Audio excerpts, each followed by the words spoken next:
Hello everyone, Dwayne Kimball, owner and founder of KMD89, VA Claims Consultant, Leave No Vet Behind, and also I'm a United States Army veteran. Today I'm bringing you another educational video as it pertains to the VA disability compensation claims process. And today I'm going to be talking about how to obtain 50% for a diagnosis of migraines.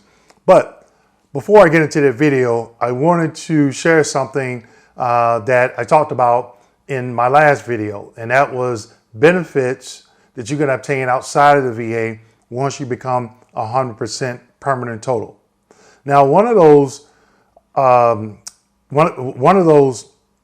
benefits that I talked about was student loan discharge. Okay, I received a comment from a subscriber, and it prompted me to call the 800 number that I provided in the last video. So in the last video, I stated that I received a 1099 and I had to report it as income, but I also stated that you want to make sure that that hasn't changed. And when I called this morning and talked to the representative, we had about a 3 or 4 minute conversation, lovely conversation. She gave me a lot of information, and she said that changed as of January 1st, 2018. They will no longer send you a 1099, okay? And I also stated in that video, you definitely want to call and ask questions as it pertains to your situation, because your situation could be different than someone else's. So my solely intent of that video is just to make you aware of that particular benefit. Okay, so you want to call the 800 number. She gave me a lot of good information, but I want you to call so you can definitely ask questions as it pertains to your particular situation, whether you're about to enter school, you're in school, how far it can go back, all that. So you definitely want to get it straight from the horse's mouth. Those representatives, they have some really good representatives that can answer all your questions, okay? So getting to the video I'm going to discuss today, what and how do you need to know to obtain 50% for migraines, okay? So let me just say first, what are the things that are not going to get you the 50% criteria for service-connected for migraines at 50% criteria? Or even if you are service-connected, what's going to prevent you from obtaining that 50%? Submitting a public VA DBQ for migraines. As you have probably heard if you watch some other videos, that DBQ has expired. So if you have it, it's expired. Now, if you happen across one, make sure you look in that top right-hand corner. If you come across one that is not expired, then all means you can submit it to the VA. But if you submit one that's outdated, it possibly you still could get get the 50% criteria, but they're definitely going to send you to a CMP exam. And if you don't know what this criteria is, say for instance you're service connected, or even if you're not, and you end up getting service connected, you don't have this information, you're not going to get that 50% criteria, okay? So definitely keep that in mind. The second way is just submitting, people I've been hearing call them IMOs. I call them MOs, medical opinions, okay? So just submitting the medical opinion if you're not service connected. That's not going to get you the 50% criteria, especially if you're not service connected, and if the migraines that you're claiming for service connection doesn't fit under the 5 ways of service connection. First one, pre-service aggravation. Second one, direct service connection. Third, secondary. The fourth, increase. The fifth, presumptive. So if migraines doesn't fall under one of the 5 ways of service connection and you submit an IMO, or like I say, I call them medical opinions, you're not going to get service connected, and you're not going to get the 50% criteria. Okay, so I got 4 slides I'm going to share with you today, and the first one is going to be the criteria for all the percentages for migraines. Okay, so in our first slide, you can see that I highlighted in red, and as I stated in my previous videos, you always want to pay close attention to when I highlight something in red. Okay, that means it's very important. You want to pay close attention to it. So you can see the requirement for the 0%, 10%, and 30%, and the 50%. The 50% is what we're talking about today. Okay, so I'm just going to read it. With very frequent, completely prostrating, and prolonged attacks, productive or severe economic inadaptability. Okay, read it again.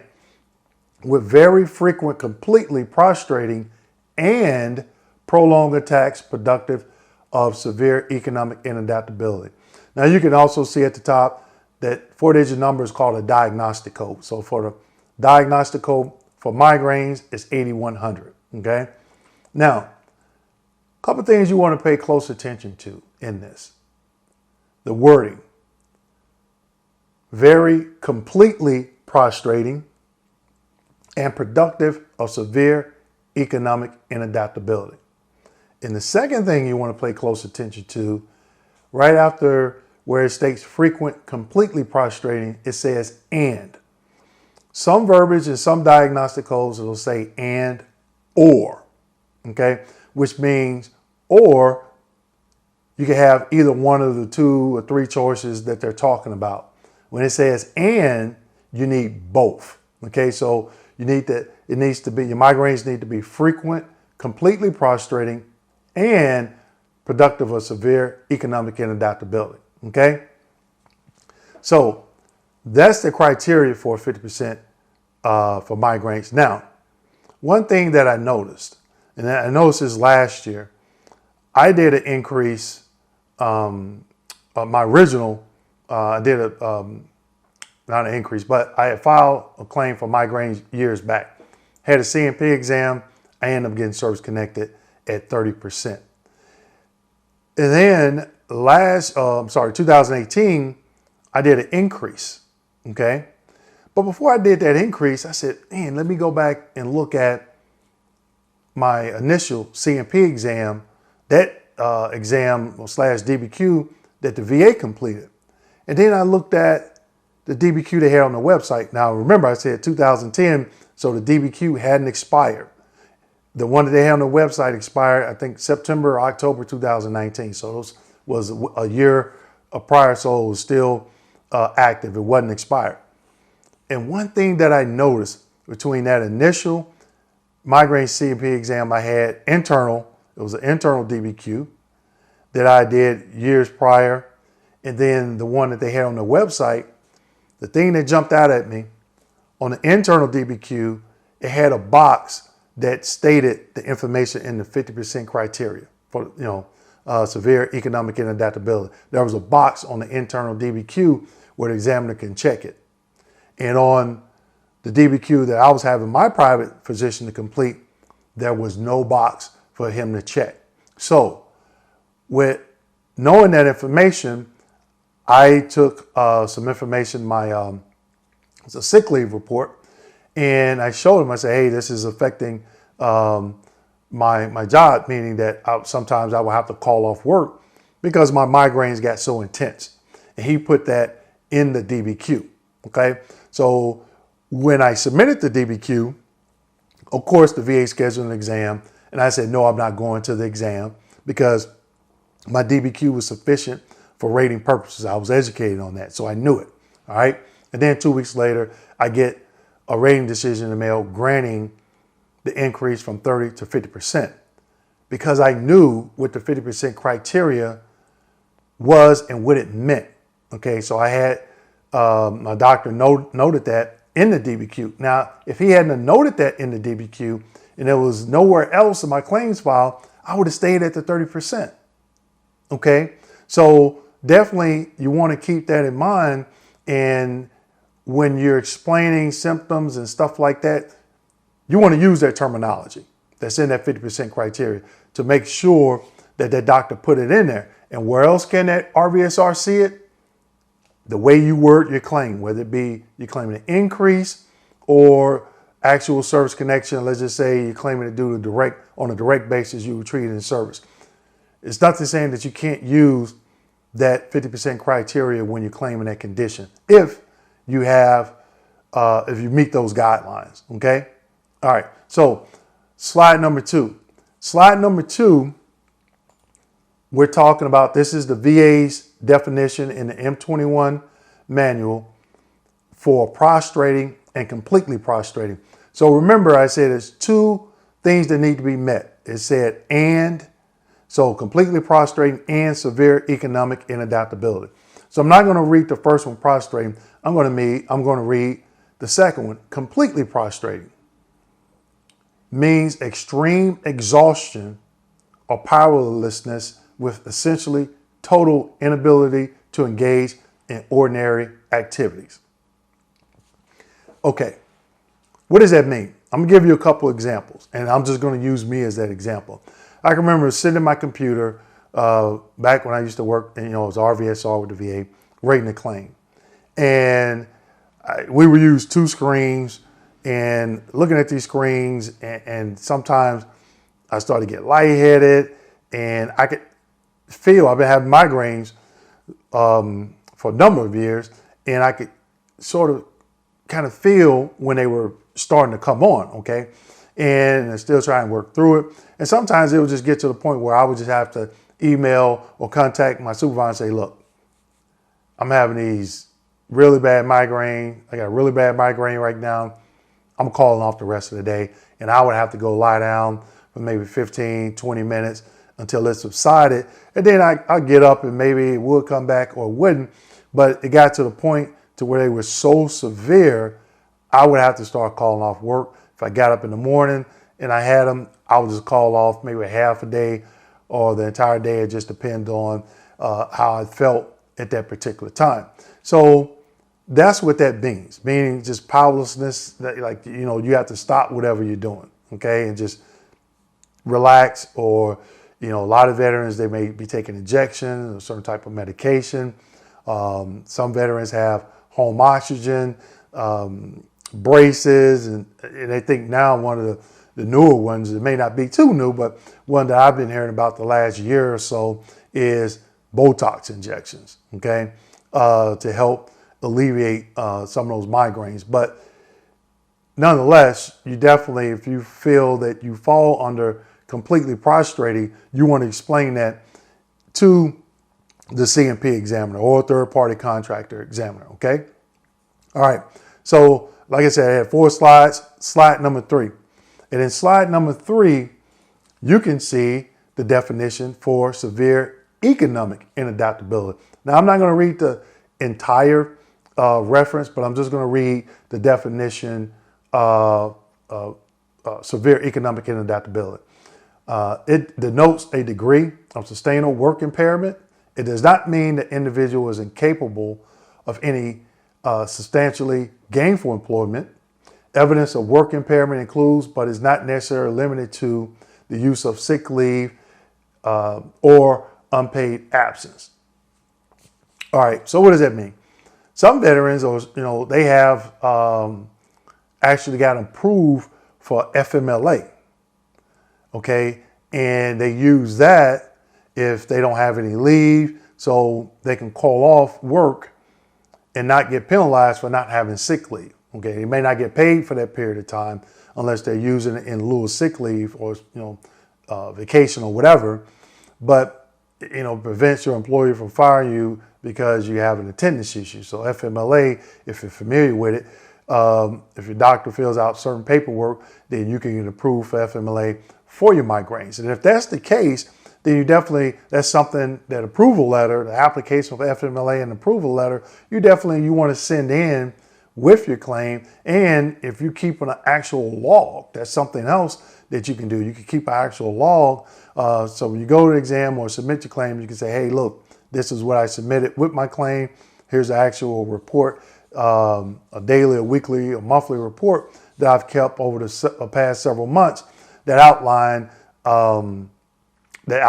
the times that you actually had migraine. So those are just some examples, okay? So moving on, the final and 4th slide. Slide number 4. It states the role of medical evidence in establishing the fact of prostration. And like in the other slides, we're not going to read the entire slide, but I'm only going to read the first sentence in the highlighted slide that's highlighted in red, okay? The patient reports symptoms of severe head pain, blurred vision, nausea, and vomiting, and being unable to tolerate light or noise worsened by most activities, including reading, writing, and engaging in conversations or physical activities. So those are some examples that, you can, if you fall, if you have some of those residuals, some of those symptoms as it pertains to your migraines, whether you be service connected or not, those are things that you want to explain to that particular examiner. Okay. You want to let them know, hey, this is what's going on with me. Okay. This is how, these are the symptoms, or this is how migraines impact what I'm doing on a daily basis. Okay. So again, going back to the criteria, completely prostrating, severe economic inadaptability. I gave you a definition of both those and some examples. And then in the last slide, it talked about some residuals or some additional symptoms that you may or you may not have. But nonetheless, there's things you want to remember. The DBQ is expired that they had on the public website. So if you see them out there, definitely look in the top right-hand corner, and it should say, I want to say 09/2019 or 10/2019 when it's expired. Now, if you have one, if you see one out there and it says 07/19/2020, then obviously it's not expired. Okay. And then you can use it and you can submit it as long as you know that it's sufficient for rating purposes, meaning that everything is complete on there. The doctor didn't leave any thing unchecked or left certain sections blank, right?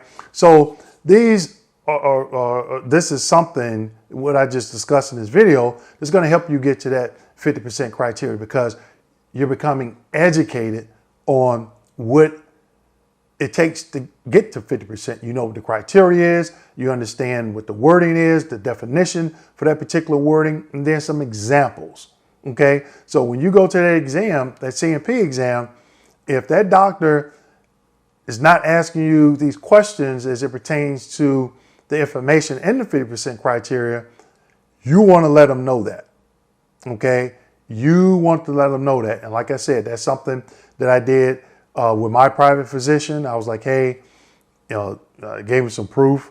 I don't think you need it, but if your doctor asks you for it, then if you have it, by all means, give it to him. But in my case, I had it. I gave it to him. He annotated it on the DBQ. When I submitted it, the VA still tried to schedule me for a CMP exam. But guess what I did? I didn't go because I didn't want there to be any conflicting medical evidence, okay?